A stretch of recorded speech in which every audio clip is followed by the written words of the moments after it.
And that's another one, Holly. Like we Yeah. have a Oh, yeah. no cameras off policy. Wait, Yes. no Wait. cameras off policy. Cameras Wait. on policy. Yeah. Why was that so hard? I told you I needed more sleep.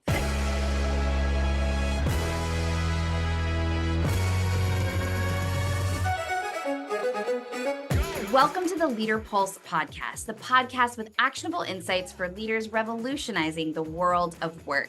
I'm Holly Tate, your host and Chief Marketing Officer here at Leadr. On today's podcast, you get to hear from Chris Heaslip, who is our co-founder here at Leadr and our executive chairman. He is interviewing one of our investors, Geoff Lewis, who is the founder of Bedrock. Geoff has some hot takes on what it looks like to really be an investor in businesses that he believes have the right organizational psychology and a strong mission. So you're going to get to hear from Chris and Geoff as they unpack what does it mean to be a mission-driven entrepreneur and how does that impact the results of your business. So let's take a listen. All right. Well, hey, everyone, thanks so much for joining us this week on the LeadrPulse Podcast. I'm fortunate to be joined by one of the best VCs, not VCs in the whole world, Geoff Lewis. Geoff, thanks for spending a little time with us. Thanks so much for having me, Chris. It's great to see you again. Likewise. So something that you and I have gone backwards and forwards about, chatted about a little bit in private is you've had a chance to work with some phenomenal leaders, and one of the traits that they all seem to have is this kind of ability to lead people, inspire people through being mission driven. How did your kind of worldview around that come about, and what is it that attracts you to these mission driven entrepreneurs?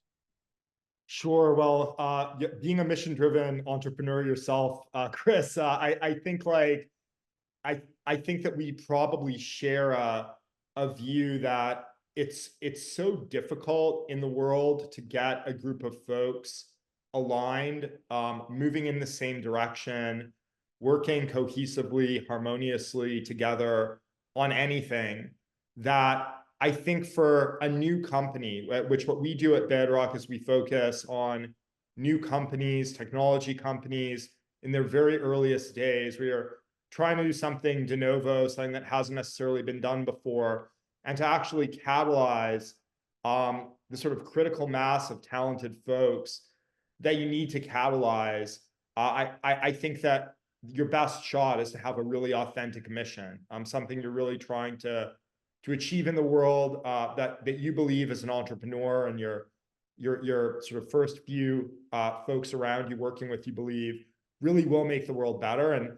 And you know, I think I landed on the importance of investing in mission-driven companies, quite honestly, through trying to build a non-mission-driven company in my 20s when I was a lot younger, had a lot less experience in the world in business, and we were trying to build a business that, you know, made some money, had some customers. It was a enterprise SaaS product that was selling to hotels and airlines. But there was really no greater mission around that business. There was no way that I, as the entrepreneur, I, as the CEO, could articulate, this is how our company was called Top Guest. This is how it's going to make the world better. I didn't have an answer to that question.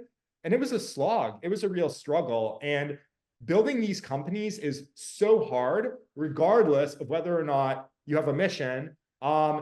You might as well have a mission that is real, that is authentic. So, yeah. And how have you seen folks do that if you're taking on a boring old space like payroll or something like that? How do you attach this kind of greater purpose to maybe what seems like an antiquated and old space? Because imagine a lot of people watching are like, well, it's kind of easy to do if you're, you know, trying to send someone to Mars or you're trying to invent a new healthcare device. But, you know, we sell garage doors. Like, how do we, you know, kind of create that greater sense of mission? Yeah, I mean, it's always idiosyncratic to the company and to the entrepreneur. I'd say that let's just take HR software as sort of an example, given you know, Leadr is just a company that I believe really is a mission-driven company. We're invested in some other businesses in the HR space that I similarly believe have missions, but the missions are all different. And so I don't want to speak for you, but how would you articulate Leadr's mission? Well, yeah, we exist to help managers become leaders, basically, right? So not just, leading through some principles, but actually truly caring about people. And if you care about people, then in return, they're going to walk over hot coals for you. Exactly. And leadership, I mean, the world is dependent on strong leaders. Society is dependent on strong leaders. Human flourishing is dependent on strong leaders. So through the narrow focus on building and empowering leaders through your software, I think you have taken what could be seen as, a sort of enterprise SaaS company and made it truly mission driven. Analogously, we have another company that we've invested in at Bedrock in the HR space, which is focused on, the mission is really narrowly focused around reducing administrative work within an organization, like stripping out unnecessary administrative work and automating it. And that kind of ladders up for us at Bedrock and for that company to a mission around like trying to enable more human flourishing. Like if as a manager or an employee, you're spending less time filling out paperwork, less time doing rote administrative tasks, you can live a better life. The organization can be more functional. So I think that even if the sector is very doesn't seem to lend itself to a mission, it's really the onus is on the entrepreneur to figure out what's authentic for them as a mission. Like I've never started a garage door installation company or an HVAC company or a landscaping company, but I can think of missions that these companies could have that are really authentic. I mean, landscaping makes the world more beautiful. I think that's a very noble mission. The garage door is working. Families are so busy these days. Mothers, fathers have so much on their plates. If the garage door is not opening, that can cause an issue. So I think keeping them safe, right? Yeah. Like keeping the family safe. If your garage door's not working, bad guys get in your house. Exactly. Yes. Yeah. I love that. And I've heard you express it before, not just around, for leaders, but also as you think about funding companies, that as people's day-to-day needs get more met, Maslow's hierarchy of needs, hey, people have food and warmth and shelter and these things. Over time, a mission for a company is going to become a massive differentiator for where people are choosing to work and where talent is going to kind of aggregate. Explain that some more, because I think that's a really insightful observation. Yeah, I mean, I think that if you're working in an organization that doesn't have a strong mission, the culture inside the company, I think somehow becomes over time, and it could take many years, but very internally political, very internally self-referential around the different individual people or the different factions of people or the different sub-organizations. So if you're not able to sort of self-actualize professionally through the company's mission, it just becomes all about you as an employee or as a team member, and all about like how you feel and how you compare yourself to the other people around you. And I think that can lead to lots of conflict in organizations and a lot of dysfunction in organizations. Whereas if you actually have a mission that your team is authentically bought into, because you as the entrepreneur, you as the CEO are the gatekeeper of that mission, the torch holder of that mission, it takes the focus away from the individual. It makes it about the greater purpose of what that company is trying to do. And I think it is a way to have people be much happier and avoid conflict within organizations. So I do have this feeling that the mission-driven companies just endure much, much, much longer than companies without a real authentic mission. You can even take something like Procter & Gamble, a huge old school company, where I actually started my career when I was a college intern and for a few years after college. And they make obviously like Tide laundry detergent and Bounty paper towels and all sorts of products like that. They do have an authentic mission around trying to improve life in small ways for families. And it's drilled into you as a summer intern, as a worker at one of the plants, like there is real alignment within that, 100,000 plus person organization behind the mission. And that company's been around, I think, for something like 100 years at this point. So I think it really does make a difference and can lead to durability. Let me ask you for a spicy take. If you think about Tesla, are they just trying to shill another car, or do they really actually want to make the world a cleaner, greener place? Well, I think that I haven't spent a ton of time digging into the organizational psychology at Tesla, but I do think that SpaceX, the other major Elon company, is definitely mission driven. So SpaceX for sure, their mission is Mars and making humans interplanetary. And I believe that Elon really is the torchbearer of that mission and believes in it. Tesla, I'm a little less sure on that, to be honest with you. I was just picking an example. So what do you think, Matt? Do you think that Tesla is a mission-driven company? I love that was a spicy take from Chris. It was a spicy take, but let me admit something a little embarrassing. I have been a Tesla owner in the past. I had a 2-year lease on one back in 2017, and the number plate was Tresidder. I was about to say, if you weren't going to share that, I was going to. I'm doing it so you don't have to, because it's less embarrassing if I'm front-footing it and you don't have a gotcha moment. So my last name's Tresidder, and I owned a Tesla for 2 years, and one of the saddest days of my life was when I handed it back. You're welcome. So cheesy. And it's the best, and Elon made my life a better life. And so Tesla's mission-driven 1000% because it made me happy. Yeah, for your ego. Hey, fun fact about that. I bought that car 2 weeks before I got married, because I knew that after I got married, Kaisa never would have let me buy one. So okay, but then you said you had to give it back. So it was it was a lease. Sure. Yeah. Oh my gosh, that's so funny. But yeah, it's an interesting question. And also, Geoff Lewis we are so grateful to have him as an investor in our company, because Seriously. he really does. And if you're listening and you're someone who's fascinated by VCs or investors, go follow him on social media. He's very active on LinkedIn, and he has just a very different way of looking at investing in companies than the typical VC does. And they write about it all on their website about his approach. And he kind of touched on it a little bit there, but he really, I love a quote that he said, maybe about halfway through there, where he said, mission-driven companies endure so much longer than just regular companies. Yes.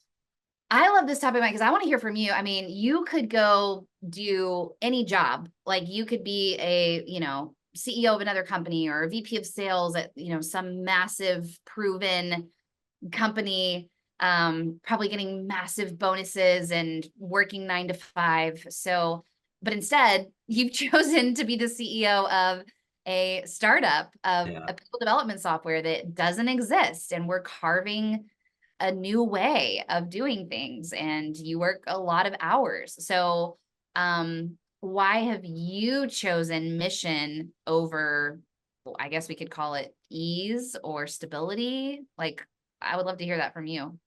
I could talk on this for hours, and I know you can as well, because I think you and I work just as many hours as each other. So I don't know any other way anymore. I got a taste for being a part of a mission that's greater than myself. I got a taste in the last company I was a part of, was called PushPay. I got a little sniff of what it meant to be a part of a mission that was having an impact, that had meaning, surrounded by people that were all on the same wavelength.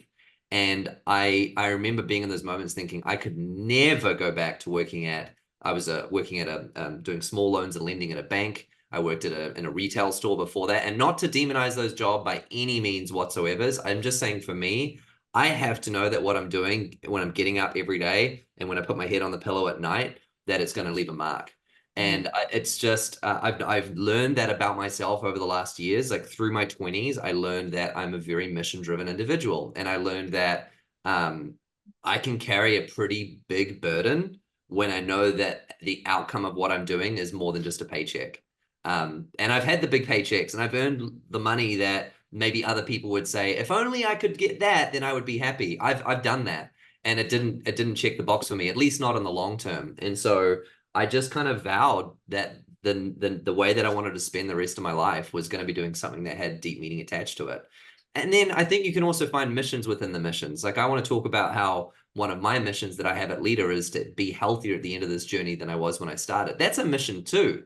I'm on a mission that you can actually be friends and have really meaningful relationships with your coworkers. I think that's a mission too. So there are missions within the missions, which I think is really important to say. But at a high level, I chose to do this because I can't think of anything else. I'd rather get up every day and help to solve within the workplace.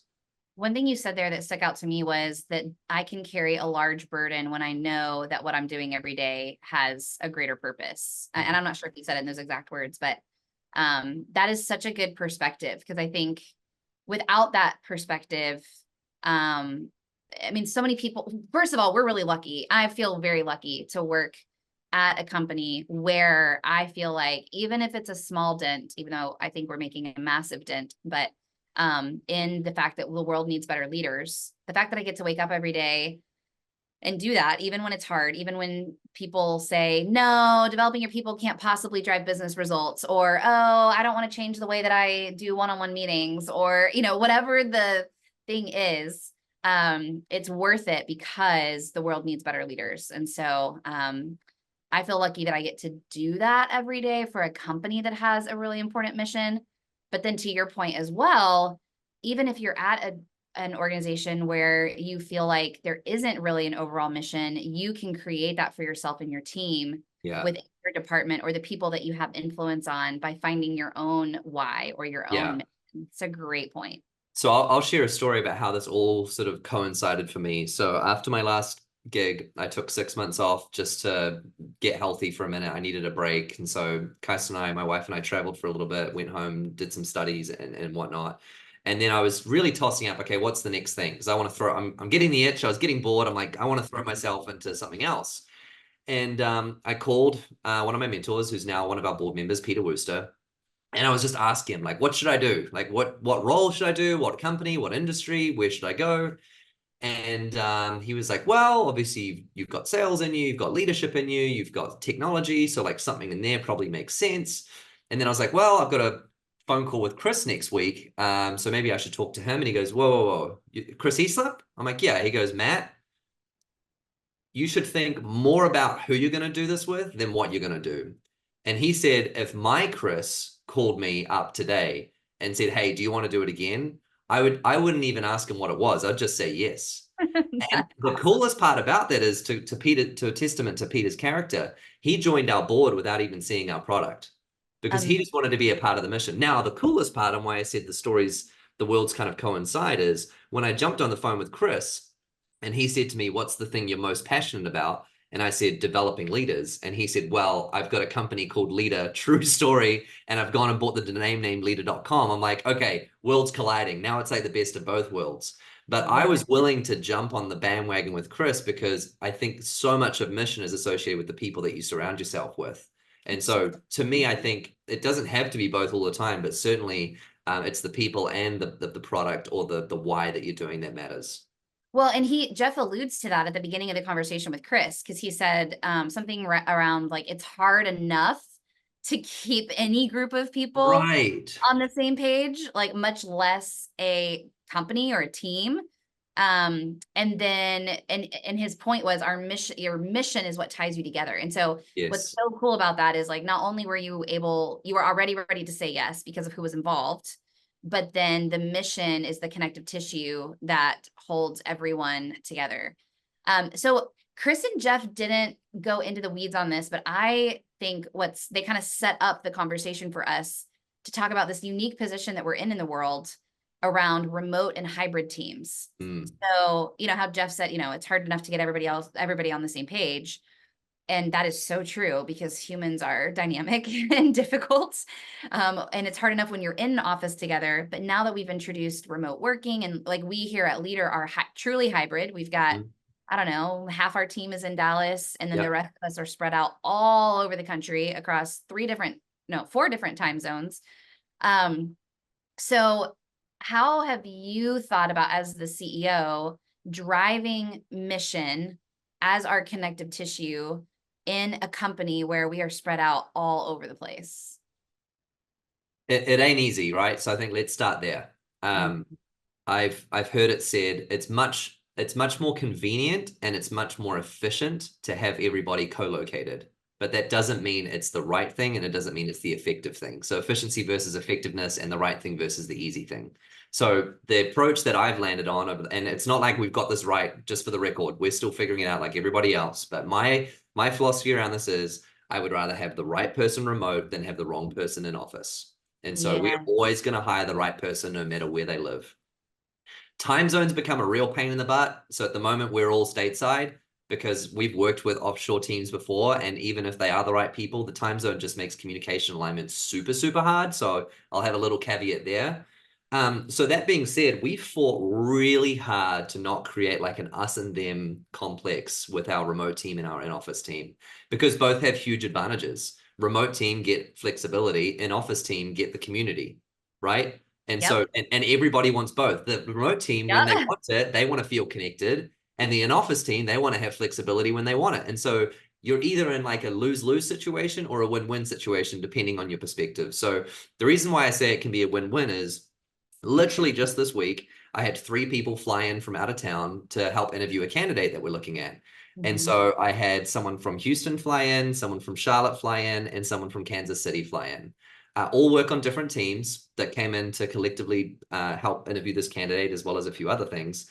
On Tuesday night, they all went out for happy hour. Then they went out for dinner, and then they continued hanging out. And I probably spent until like 1:30 a.m. that night just hanging out. And sure, we talked about work, but we loved it.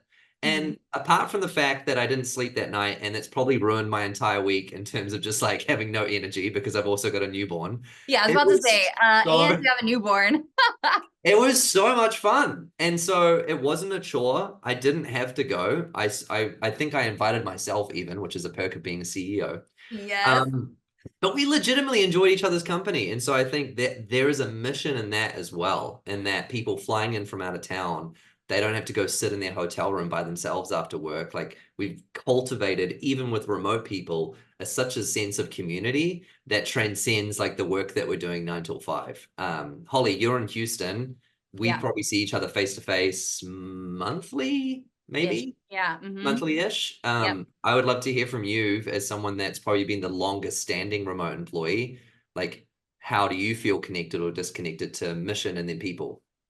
Well, first of all, it really does start at the top. So there's a few things that I don't even know if you've thought this deeply about it, but it really does go a long way to helping make sure. So we call roomies and zoomies. So like our zoomies are a remote team because we're on Zoom all the time, and our roomies are our in-person team. And so in all hands, which is our weekly team meeting on Monday mornings, you always, and then Kylie, who hosts them, one of our teammates, acknowledges both, like, hey, roomies, let's wave to the zoomies. I mean, I think we think about that and we're like, oh yeah, duh. But I can't tell you how many friends I have that work remotely where like, they're just on a screen and no one even acknowledges them. Like they're off camera and it's just like, oh yeah, those are the remote people. And that's another one, Holly. Like we have a no cameras off policy. Wait, no cameras off policy. Cameras on policy. Why was that so hard? I told you I needed more sleep. Yes, you're not allowed to have your camera off in meetings. We do not like that because, to your point, you can be disengaged. Absolutely. It's too easy to be doing something else or not paying attention. And people can't see. Body language is a huge part of communication. And, you know, to be able to see each other on Zoom and see facial expressions and how engaged people are just helps you know how they're really doing and how engaged. So that's something that it's so funny because I think we just take it for granted. Like that's such a small thing. But even our setup, I mean, we've got 2 big TV screens and all of the zoomies faces are on one of those TV screens. So all the roomies can see the zoomies in the team meeting. And so those are 2 what seem little, but are really critical to helping the team feel connected to not only each other as people, but also the mission. Because I said this a few episodes ago, but that all hands meeting is a culture vehicle. And so acknowledging people and then also making sure that everyone can hear. We've worked on that. Like we've changed our microphone several times to try to make sure that like the Zoomies can hear. You've even given me feedback sometimes because I'm used to being on Zoom where I'm looking at my camera all day. But then when I do an in-person talk, when I'm in the Dallas office, it's so easy to ignore the camera right in front of me. Right. But you're like, no, Holly, you got to make eye contact with the camera because those are the Zoomies. And so Yeah. you're really intentional about that as the leader. And I think that's what I want senior leaders to hear that are listening is like, it really starts with you. And then things like calling, I think so our executive team, there's 5 of us, 3 are in person in Dallas, and then 2 of us are remote. And I don't know if you do this with Brett and Garrett, but like you call me often on your way home. So there's those little, connection points that again, you've chosen to spend your commute time connecting with your team members. And that is massively helpful as well. So yeah. I'm either calling you or listening to Taylor Swift, like one of the two for sure. No, I think everything you're sharing, I feel like it's just, we're so used to them now, but I forgot we were really intentional in the beginning. So one of them is you can easily fall into the trap with remote folks that the only time you talk is for scheduled meetings with agendas. Yes. Then you miss all of the relational side that matters, or just even if it's not relational, even if it's just like processing, soundboarding, venting is another big. You don't have scheduled meetings to vent. And so just calling out of the blue and chit-chatting or doing a Slack call or a Teams call, those things matter. But let's talk, Holly, about the trade-off is for remote folks is there are some things that are much more effective face-to-face. And so there are certain things like high levels of conflict. Like if we need to tackle a big problem, it's just better face-to-face, just calling a spade a spade. Yes. Planning. We do quarterly planning on site in Dallas every quarter for a day and a half or 2 days. It's just more effective. And so that's a trade-off. As a part of you not being here, you kind of have to get on the road a bit more. Yeah. Well, and not to mention just the hallway passing, brainstorming or ideas, that and again, like my fellow executive team members are really good about this, but there are times where I'm like, wait, I know, I have this idea. I missed out on that. Fill me in, but I also realize that's exhausting for the in office people. Right. They have to repeat themselves all the time. And so there's definitely grace on both sides there, of Zoomies being patient and realizing that like, it is a true gift. I don't take working remotely as what am I trying to say? I don't take it lightly. I take it very seriously that I get to work remotely. And I think that people should have that perspective. Yeah. And I know we're spending a lot of time on this, but if we're talking about building mission-driven companies in 2024, so many of us are remote, and it would be a very easy excuse to say, well, that's like a pre-COVID thing. Just because now that we're remote, the mission thing, it's not so much of a big deal. We can't do morning huddles. We can't do syncs. It's like, no, all of those things can still happen. That's an easy excuse to say that you don't have to prioritize that type of team building. So true. Okay, so let's see if we can recap what we learned from Geoff today. So the first one was that mission-driven companies outlast regular companies. And that's like a huge part of Geoff's ethos, that he looks more at he calls it their organizational psychology than he does their P&L. I mean, of course he looks at their finances, but organizational psychology is huge for Geoff. And this is someone who has invested in Lyft and lots of other amazing companies that are on his website that I can't remember right now. And then the second one was that mission. It's hard enough for any group of people to be on the same page, that mission is really the connective tissue.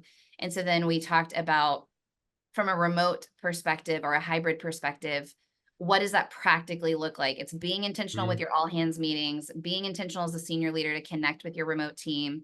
And when you're able to do that, well, and also investing in in-person time. Like you guys didn't have to fly. You didn't have to fly those 3 people in. You could have done those interviews on Zoom, not to mention the fact that the candidate will be a remote candidate. Right. But it's that important to have that candidate come and experience our mission and have that time in person with those 3 remote team members to make sure that our mission was at the core of that interview process. So true. Good reminders for us. Good stuff. Thanks, Matt. Thank you.